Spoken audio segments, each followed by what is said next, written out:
Good afternoon, ladies and gentlemen. Good afternoon. If you can please take your seats, we are about to get started. If you can please take your seats, we are about to get started. Thank you.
Good afternoon. Good afternoon, everyone. Thank you for coming. I'm Kyle Diamanis, Deputy Commissioner for Human Foods at FDA. It's my honor and privilege to introduce to you the Commissioner of FDA, Dr. Marty Makary, a renowned surgeon, scientist, researcher, and public policy expert. Dr. Makary was confirmed as the 27th Commissioner of the FDA by a bipartisan vote of the Senate. Dr. Makary joined FDA from the Johns Hopkins University and Hospital, where he founded the Johns Hopkins Center for Surgical Trials and Outcomes Research, was named an endowed chair in the gastrointestinal surgery, and for the past 22 years has held an active clinical practice. He has authored over 300 peer-reviewed articles in medical literature, has conducted and led landmark cross-disciplinary research on a range of subjects, including obesity, cancer care, and adverse event monitoring. He is the author of a leading book on the microbiome, food policy, and other important health topics. A member of the prestigious National Academy of Medicine and the recipient of numerous honors and awards, his work has had a major and lasting impact on health policy and the field of medicine.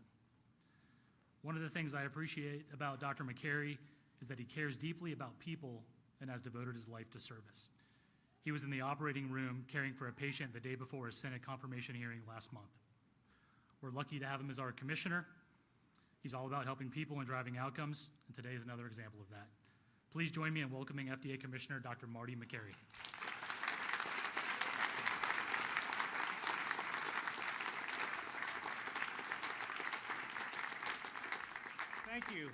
Thank you, Deputy Commissioner Diamantis.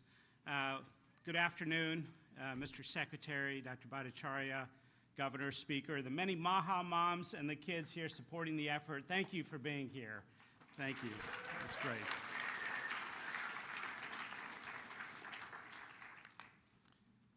Today, the FDA is taking action to remove petroleum-based food dyes from the U.S. food supply and from medications. For the last 50 years, American children have increasingly been living in a toxic soup of synthetic chemicals.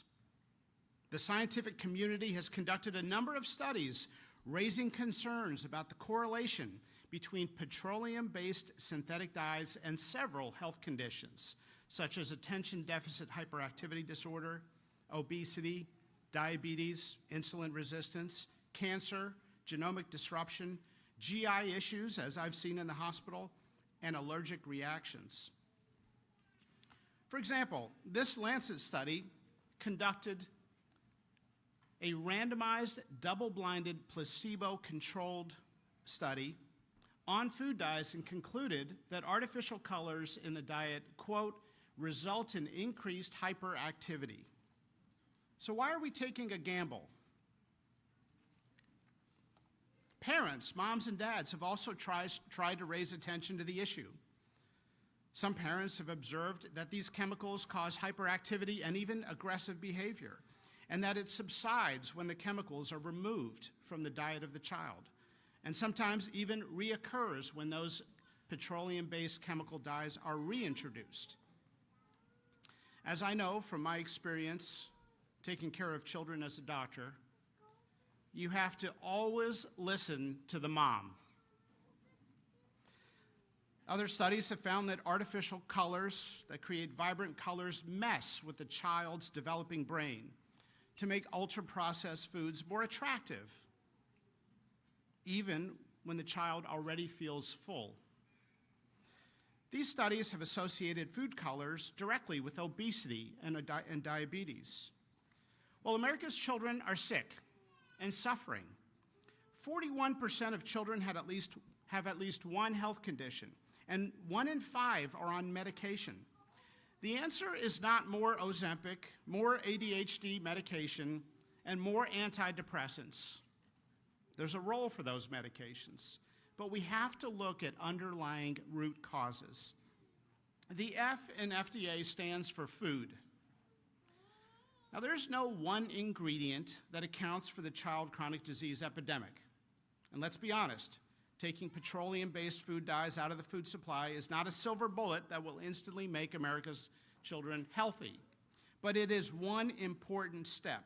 This administration is not interested in continuing down the path of doing the same old things as we watch our nation's children get sicker. We need fresh, new approaches. Cancer and diabetes in young people is going up at an alarming rate, and nobody seems to know why.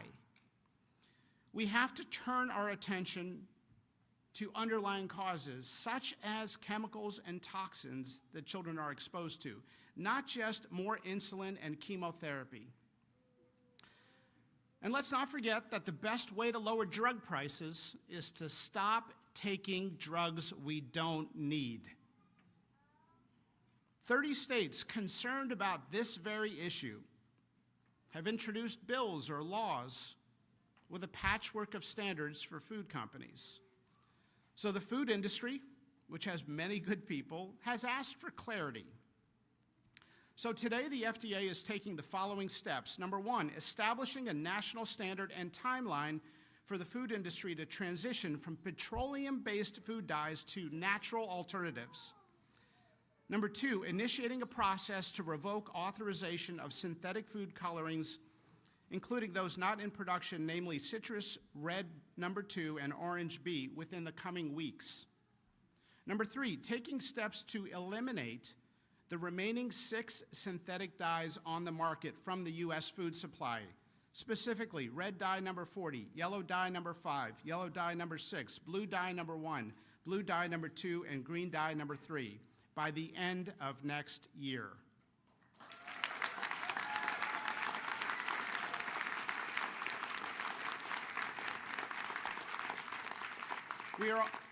We are also requesting food companies to remove red dye number 3 sooner than the 2027-2028 deadline previously announced.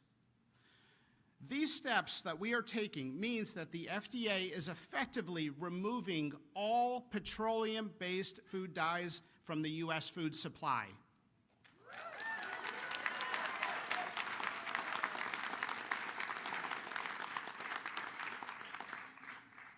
For companies that are currently using petroleum-based red dye, try watermelon juice. Or beet juice. for companies currently combining petroleum-based yellow chemical and red dyes together, try carrot juice. The FDA is also announcing plans today to authorize 4 additional natural color additives using natural ingredients in the coming weeks, while also accelerating the review and approval of other natural ingredient colors. I want to take a moment to thank America's food manufacturers. Many have been extremely cooperative. There are many good people in food manufacturing delivering on the needs of the American public, and they have done exactly what we have asked them to do. 100 years ago, we asked them to focus on mass food production to solve food insecurity. Now, given our child chronic disease epidemic and enormous suffering and cost that has ensued, we have to come together to address the new problem. That's right, we have to come together. If we can get beyond the tribalism in our society, rampant in our culture, we will realize that we all want the same things. Republican, Democrat, and independent moms showed up in high numbers to vote for President Trump on this very issue that Secretary Kennedy has championed. Moms across America have spoken, and they want more honesty and humility from our nation's healthcare leaders. And if we're being honest, ADHD is not a genetic problem, and our obesity epidemic is not a willpower problem. It's something that adults have done to children. I was reading a New England Journal of Medicine article recently, came out in January, referring to the chronic disease epidemic in children, specifically infertility, diabetes, obesity, attention deficit disorder, and many other health problems. And it referred to that group of problems with an interesting term. It called them non-communicable diseases of children. Non-communicable diseases. Well, actually, they are communicable. But kids are not getting these diseases from viruses or bacteria. They're getting them from using their phones and ultra-processed foods and chemicals and toxins that we have introduced into their world. Gandhi once said, the true mark of a society can be found in how it treats its most vulnerable members, including children. Secretary Kennedy has said that he would instruct the FDA to examine concerning ingredients in the nation's food supply, and today we are delivering on that promise.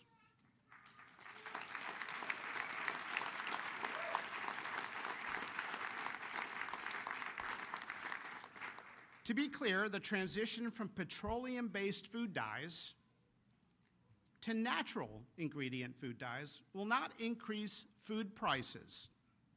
We know that from other countries that have already made the transition. It's not an opinion.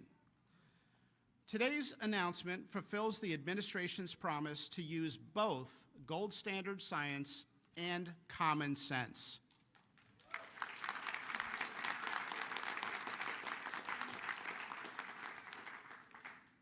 For the last 50 years, we have been running one of the largest uncontrolled scientific experiments in the world on our nation's children without their consent.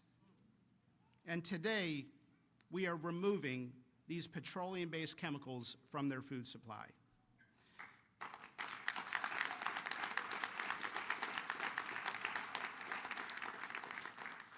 In summary, we are simply asking American food companies to replace petroleum-based food dyes with natural ingredients for American children, just as they already do for children in other countries.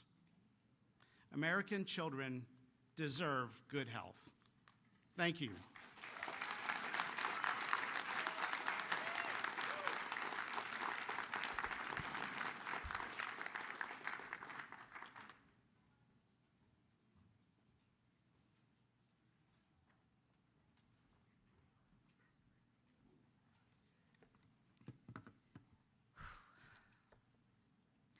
For over a decade, I have said the FDA is asleep at the wheel, and now I can stop saying that.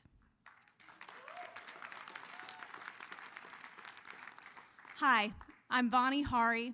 I'm a food activist and author, a fellow Maha mom, and I'm not affiliated with the HHS, just for the record.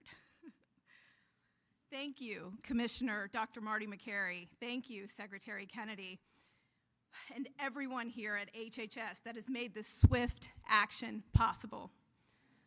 Today marks the beginning of restoring the trust at the FDA and our regulatory institutions. Last September, I testified at the U.S. Senate about the blatant hypocrisy of American food companies selling safer products in other countries while selling inferior versions of the same exact products here in the United States with artificial food dyes made from petroleum. The outrage of American companies doing this spawned a massive grassroots movement to hold these companies accountable.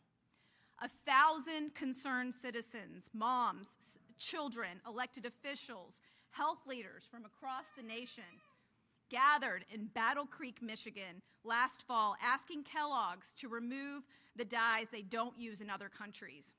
We had over 400,000 petition signatures to deliver to their headquarters, but they gave us the cold shoulder. They told us to get off their lawn. Secretary Kennedy took our unheard voices to the campaign trail and elevated them all the way up to President Trump. From the moment my kids were born, I have taught them the truth about artificial food dyes because our government was doing nothing to protect them from these harmful ingredients. Now we are entering a new era. An era where we don't need to worry about artificial food dyes on the frosting of a birthday cake, the breakfast cereals served at schools, our children's Halloween bucket or Easter basket, the chips and the sports drinks being served after a game. This was the effort of so many incredible people, many of whom are in this room today. Thank you. Thank you for being loud. Thank you for coming together with me on this issue. Because you made your voices heard, we now have made history together. And now we have intellectual honesty coming out of the FDA, focused on looking at updated science on food additives that American food companies are not using in other countries. This is a win for every American who doesn't know the truth about the food industry. For all the mothers, the fathers, the doctors, and the teachers out there struggling for answers on our children's health problems when they can be solved with food. Because you know what? Food is medicine. Thank you very much.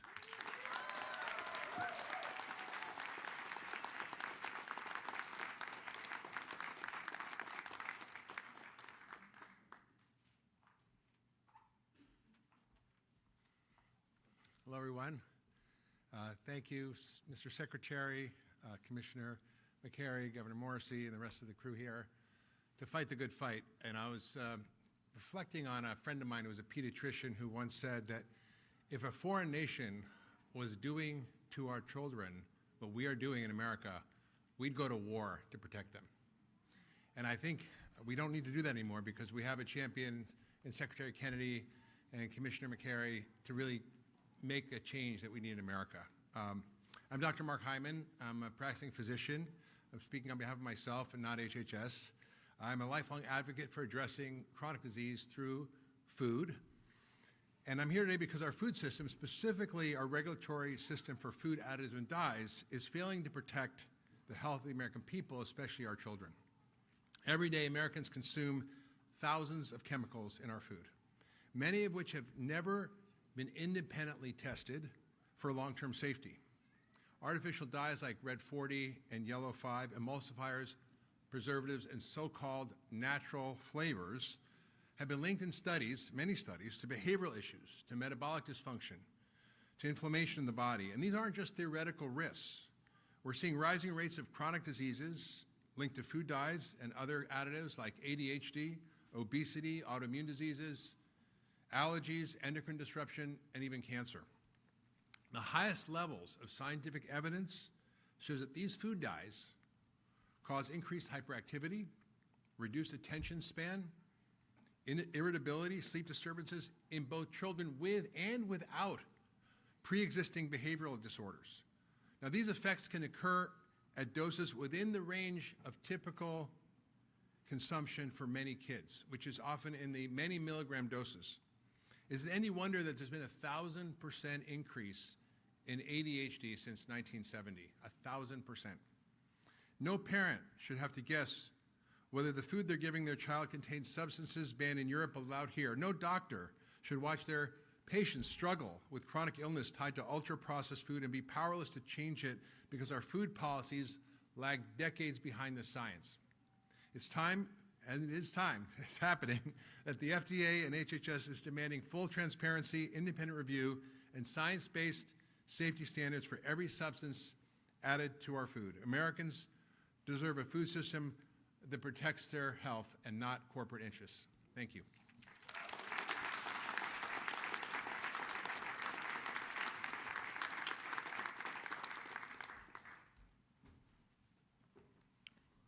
My name is Callie Means. I'm a special government employee at the White House.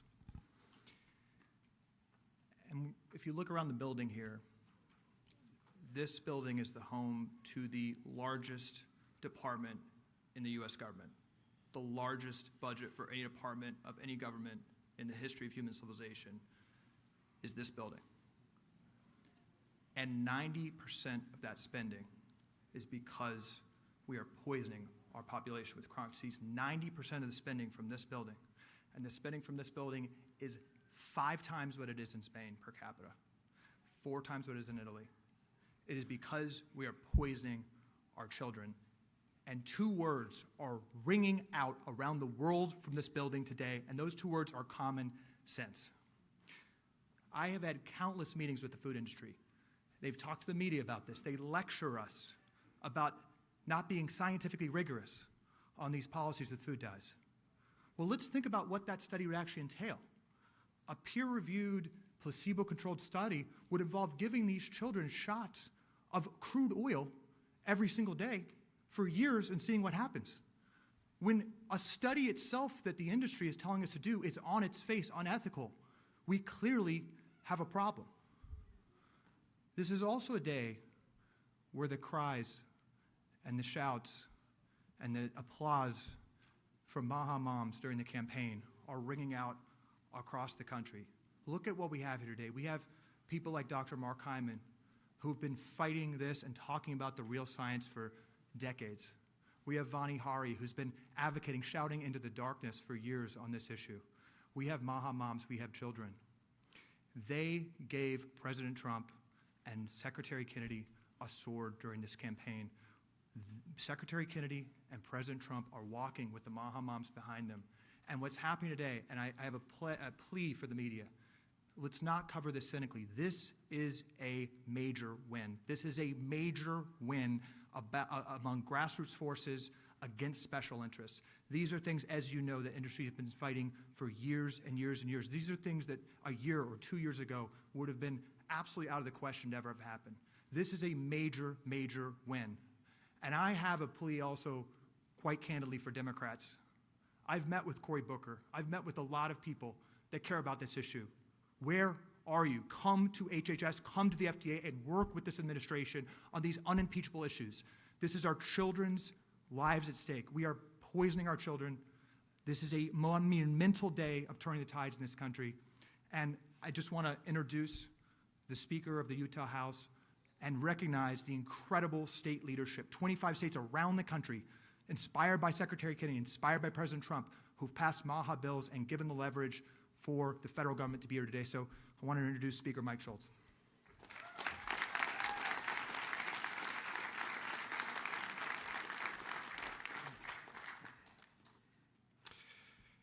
Good afternoon.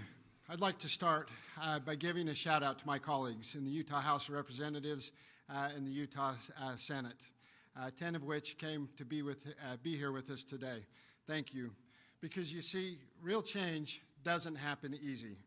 It happens because people are willing to do the hard things, to make the tough calls, and to put our kids first and Americans first. Whether it's banning soda from SNAP purchases, or getting ultra-processed foods out of our school lunches, or removing fluoride from our drinking water, Utah leads and Utah has taken action.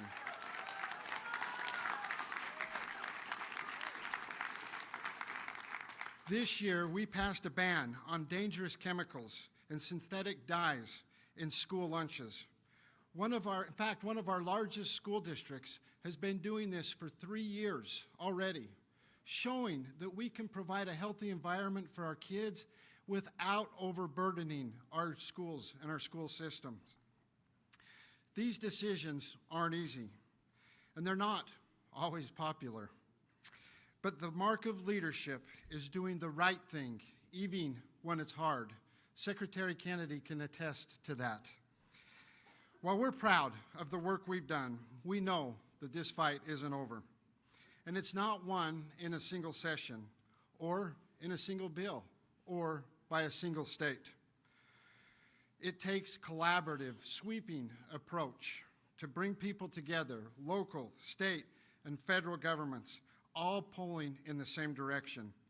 That's why we're grateful for the growing partnership between the Utah Legislature and the Department of Health and Human Services. It's the kind of collaboration that gets things done and moves the ball forward. We appreciate the support, and we really respect the leadership in this room, especially Secretary Kennedy, and we're excited to keep the ball moving and to keep things going. Let's make America healthy again, because our kids deserve better. Thank you for allowing me to be here with you today.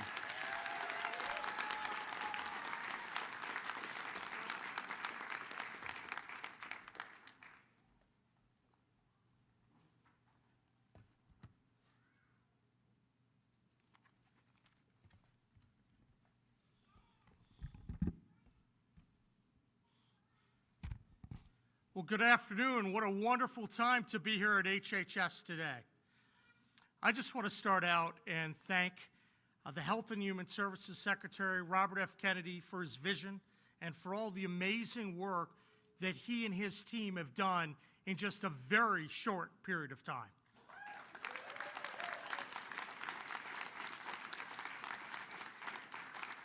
I'm grateful to be here with the Secretary and with the FDA Commissioner, Dr. McCary, and also I'm personally appreciative that President Trump had the good sense to pick these wonderful people. They're doing an amazing job making America healthy again.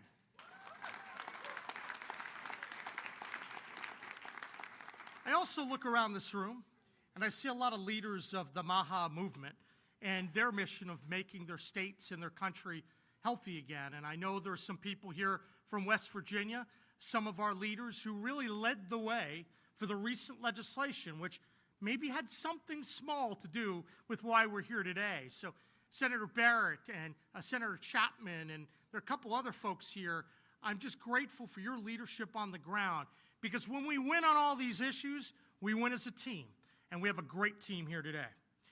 Now, when we think about the MAHA movement, we think about how we can make Americans happier, healthier, and living more purposeful lives. At the end of the day, this is an opportunity for everyone to live a little bit longer, spend more time with purpose and with friends and loved ones. In West Virginia, just last month, we launched what I called the 4 pillars of a healthy West Virginia. That's to reverse some of the negative healthcare outcomes that have plagued our state for far too long. Pillar 1, big part of why we're here today, it's cleaning up our food.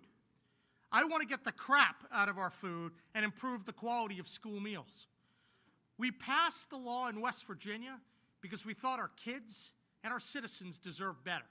They deserve real food, not chemical shortcuts designed to fool the eye but harm the body.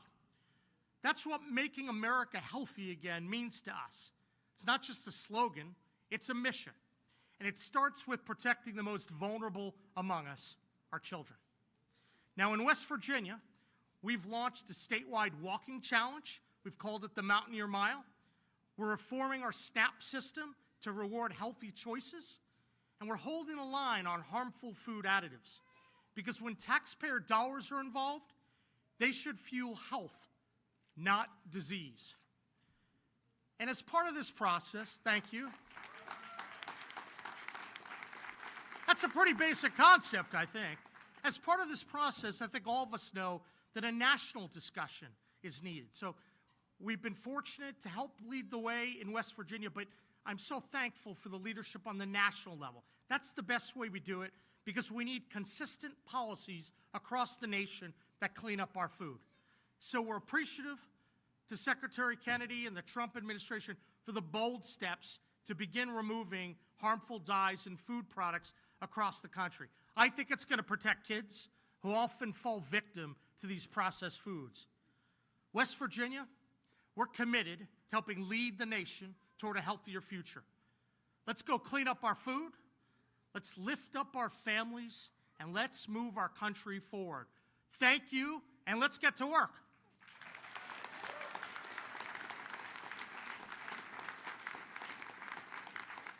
And now it is my pleasure, my honor, to introduce someone who makes a lot of people nervous here in Washington. That's Secretary Kennedy. Secretary Kennedy? This is a guy that's willing to speak the hard truths and stand up for everyday Americans. Even when it's not popular, he stands up, he makes it happen. Let's join me in welcoming him, a warrior for America's children, RFK Jr.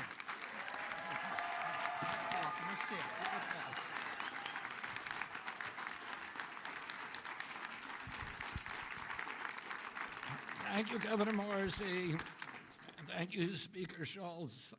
Thank you to Dr. Mark Hyman, who's been my friend and partner on these issues for over 20 years.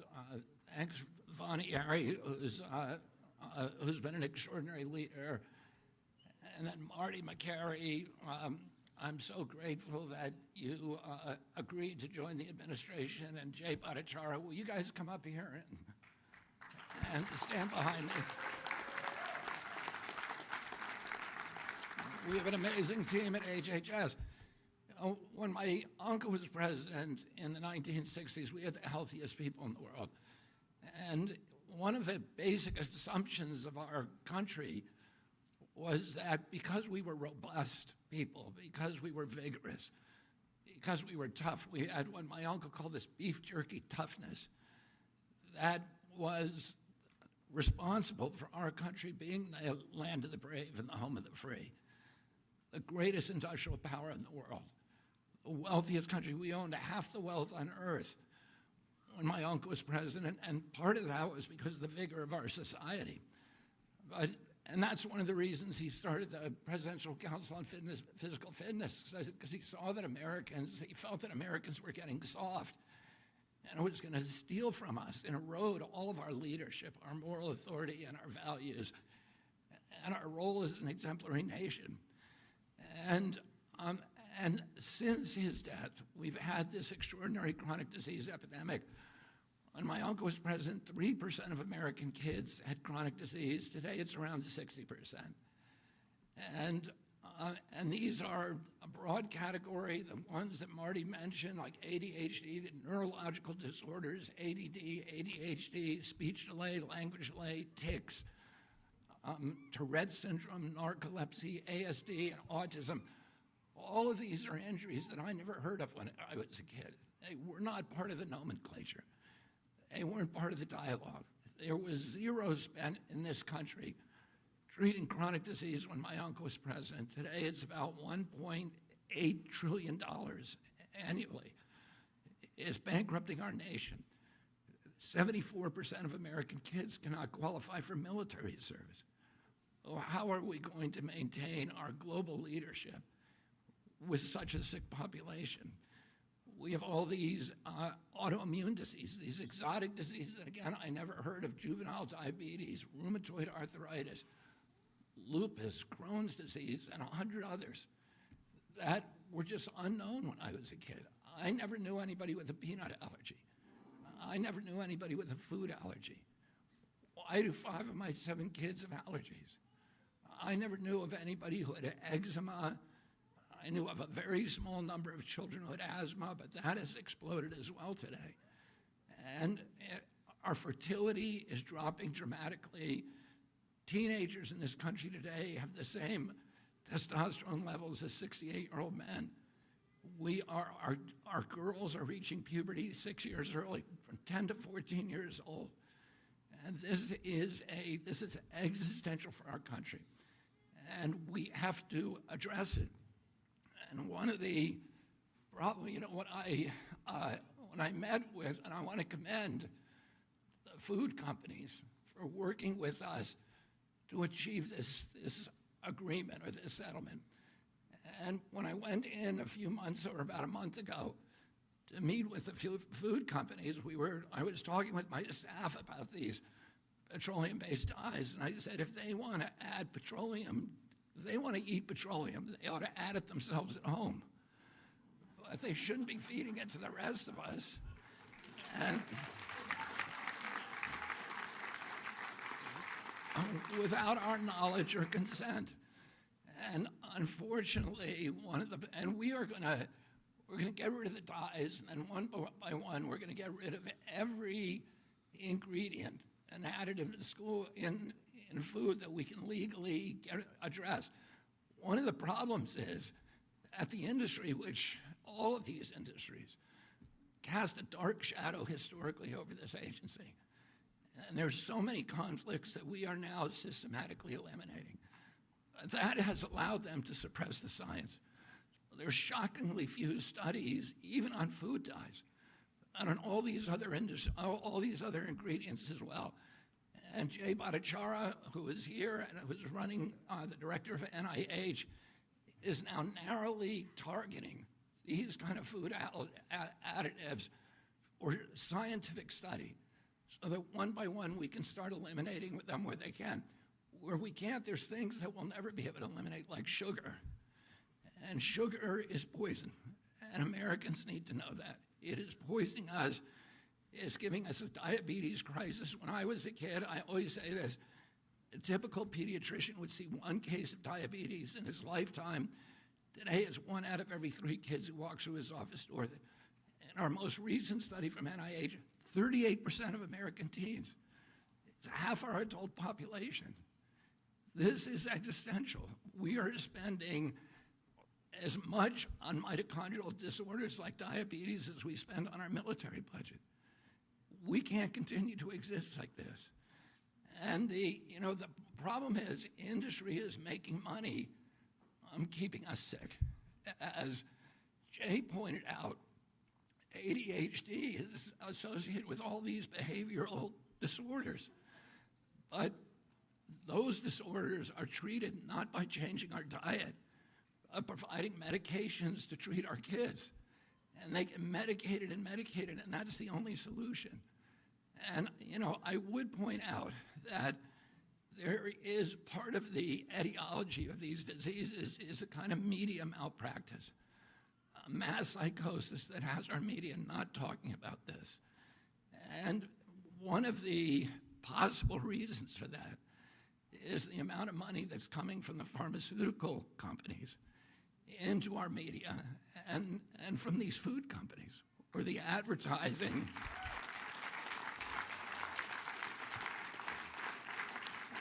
The advertising has at least plays a factor. So that revenue, that extraordinary revenue stream, in disabling their capacity or their inclination for skepticism and for critical thinking. So Americans don't know what they're eating, and they don't know the implications of those things.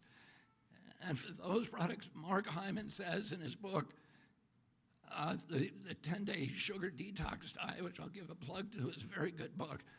He talks about how dangerous sugar is and how it's as addictive as crack. And our children are addicted to it from when they're little kids. Our agency recommends, I think, a huge amount of sugar for kids from when they're born. And it's hurting them, and it's addicting them, and it's changing their taste buds so that they crave it. And it's disabling our population. So for those ingredients that we can't ban legally, we're going to start informing Americans about what they're eating.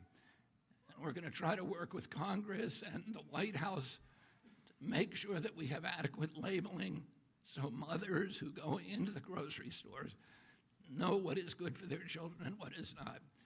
I want to say one other thing about the moms. When I went and spoke for the first time, and I met with the heads of all the food industry companies, one of the things that they said to us is that the worst thing for us is if we have a patchwork of legislation in all these different states, because then we're not capable of marketing nationally distributed products, because we're going to have different regulations in every state. And they didn't want that, and that's one of the reasons they came to the table with us. I want to thank Speaker Schultz. I want to thank Governor Morrissey, and I visited many other governors in Virginia and West Virginia, in Arizona and Utah and other states that are banned, that are having these local bans. But those bans have given us leverage to make demands on the food company, and the only reason that those states have banned these products is because of these ladies and millions of more across the country, the warrior moms who have powered the MAHA movement.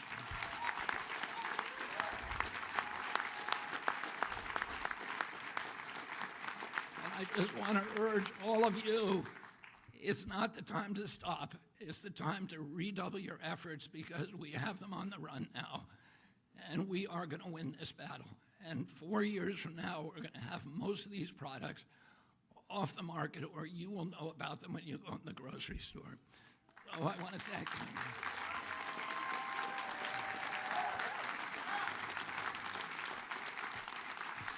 And finally, and most importantly, I want to thank President Trump. President Trump often, says that he's going to make America great again.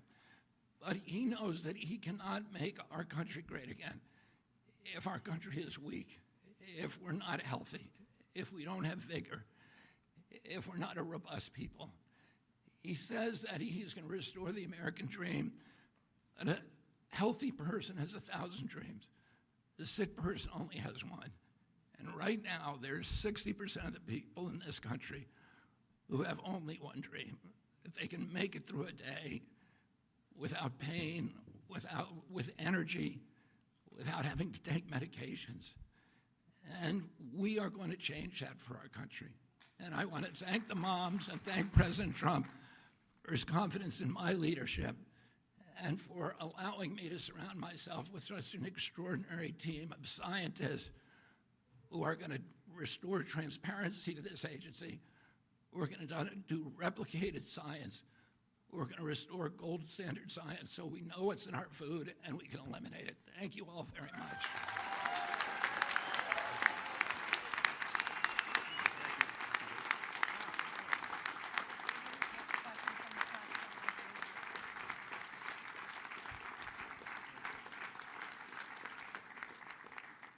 Thank you, Secretary Kennedy. Thank you to everyone for being here, and thank you to the press for attending today. We're going to take some questions from the press. If you can please say your first, last name, and outlet when I call on you, that would be great. Sarah, CNN. Here. I got it. Okay. Hi, Sarah Overmall from CNN.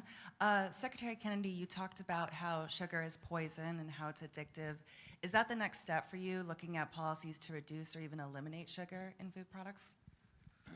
I don't think that we're going to be able to eliminate sugar, but I think what we need to do probably is give Americans knowledge about how much sugar is in their products. And also, with the new nutrition guidelines, will give them a very clear idea about how much sugar they should be using, which is 0. Yes.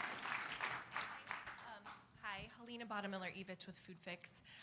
You mentioned the goal is to work with the food industry to get most of the major synthetic food dyes out. What is the plan if the food industry does not voluntarily agree to do that? And what are the next steps if you can't get agreement within the industry? Thank you. Well, here the industry has voluntarily agreed. And so, you know, I think as we move forward, we are going to work with the industry. They've shown a lot of leadership on this right now. And in fact, we're getting food companies now and fast food companies who are calling us almost every day and asking us, how do we do this? What do you want us to do? Will you do a press conference with us? And so we're really happy with the reception. I think they're ready to change the industry. They have children too. There's no such thing as Republican children or Democratic children. Their children are going to the same schools, they're eating the same foods as the rest of us. And I think most of them really want to have a healthier America. They want clear guidelines, and they want to know what they can and can't do, and we're going to give them that.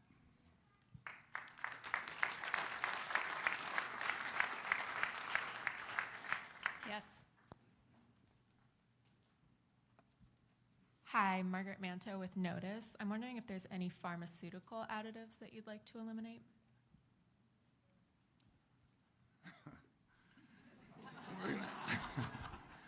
We're gonna start on that next. I don't have anything particular there.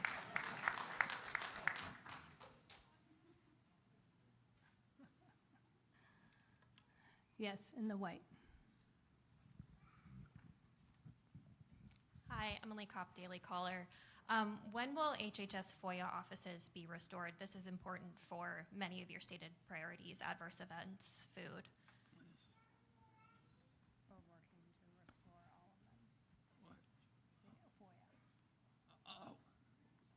When is our FOIA? Oh, we're restoring all the FOIA offices, and we're going to make it much easier for people to get the information. We're going to try to post as much as we can. We're going to start a website with all former FOIA requests and the documents that were produced so people don't have to do it again and again. And we're going to try to get as close as we can to total transparency in this agency. You know, I spent a lot of years litigating under FOIA, and I experienced the frustration of going year after year and being stonewalled by the agencies. A lot of the people who are in HHS right now come from that background. So we all understand how important it is to have, you know, clear communications. Well, the papers that we produce in this agency do not belong to us. They belong to the American people, and we need to be honest with them. And let me just answer the question before you about the drugs and the pharmaceutical products and the additives to the pharmaceutical products. Right now, Jay Bhattacharya is working is assembling teams all over the country of scientists at universities and research centers to look at all of those products so that we can have, I mean, one of the problems is we don't have good science on everything. And we need to have science before we take policy action. And that science has been suppressed systematically for decades because of the conflicts in this agency. We're going to remove those conflicts. We're doing the science, already doing it. And we'll be announcing a series of grant opportunities this summer on all of these different ingredients. And we're going to have good information for the American public, and then we will take appropriate action. Ashley. Ashley DeMello with Fox News Digital. Will there be a way for Americans to identify products that are complying with this phase out? Such as labeling or? We're looking at labeling. Labeling, we have to go to Congress for. But one of the things that we're going to do is we're going to post all the information we have about every additive on an open source website. So that, and we're going to encourage companies that develop apps. There are a number of other apps out there today, like Yucca is one, but there are a number of others. I use Yucca, and my wife uses it in our home. Those apps, then you can use, those companies will develop apps in the private marketplace so that mothers can go in, they can scan a barcode of every product in their grocery store, and they can know what's in it and what's not. Thank you. Jan? So, Secretary Kennedy, you have a lot of issues on the MAHA agenda, obviously, and I'm very curious if you could share some of the logic of choosing, for example, autism and food dyes and things as some of the kind of inaugural issues that you're coming forward with. I would say, we're in a triage situation now, so we're choosing our priorities based upon the issues. The food dye is just a no-brainer. Nobody wants to eat petroleum. Everybody knows there's enough science out there that we know it's terrible for you. It causes health problems, but also behavioral problems. And so we can act on that now. Anything that we can act on, we're going to act on immediately. Some stuff we need science for. We just need to do more science. But a lot of times you hear people say, oh, we're going to do more science on that, and then 10 years go by. That's not going to happen. President Trump wants dramatic change.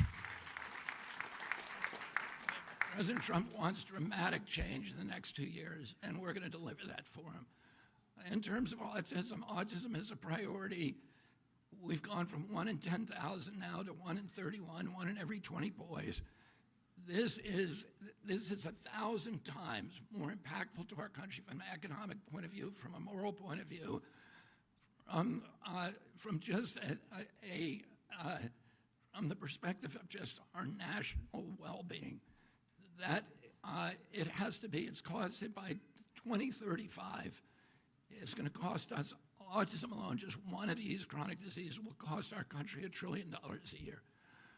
We have to end that, and we have to end that because the children and the families are suffering so terribly. So that has been a priority for me for 20 years, and it will continue to be a priority, and we are going to find the answer very, very quickly, and we're going to eliminate the exposures that are causing it. Yes.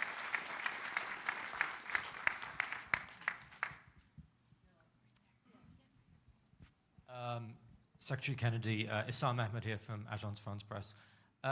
Just on the political dimensions, do you sort of give credit to the former President Joe Biden for getting the ball rolling with Red Dye 3? And as far as the labeling goes, you mentioned you have to go to Congress. Are you in discussions with lawmakers on both sides of the aisle regarding improved labeling around food? Thank you. We have not yet. The time has not yet come for us to put our legislative proposals before Congress. Labeling will be a top priority proposal for us. In terms of the credit, I credit President Biden for getting it done. I wish it hadn't taken him to 1 week before I came into office before he did it. Let's give credit where credit's due. Okay, one more question right there in the pink. Thank you, Secretary Kennedy. Cheryl Gay Stolberg from the New York Times. I just want to make sure we understand the parameters of this agreement with the food companies. Do you actually have a settlement with the food companies and a formal agreement for them to adhere to these guidelines? And if so, why don't we have anyone from the food industry here? I would say we don't have an agreement, we have an understanding, but I'm going to let Marty take this question. Thank you. Thank you, Mr. Secretary. You win more bees with honey than fire. Good to see you, Cheryl. And so there are a number of tools at our disposal. And so I believe in love, and let's start in a friendly way and see if we can do this without any statutory or regulatory changes, but we are exploring every tool in the toolbox to make sure this gets done very quickly. And they want to do it. They want to do it. So why go down a complicated road with Congress when they want to do this? They don't want to deal with a patchwork of 30 different state plans. We've had wonderful meetings with the food industry. I've been amazed, and they are eager to do this. They are good people. As Secretary Kennedy has said, they have kids too, and I think we all want the same thing. Thank you.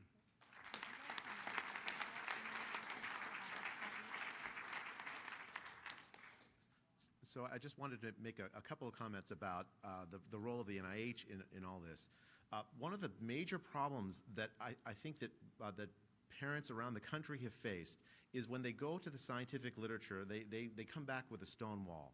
They hear that, well, the science hasn't been done, it's not rigorous. And part of the problem is that scientists are afraid to ask questions, basic questions that parents want answers to.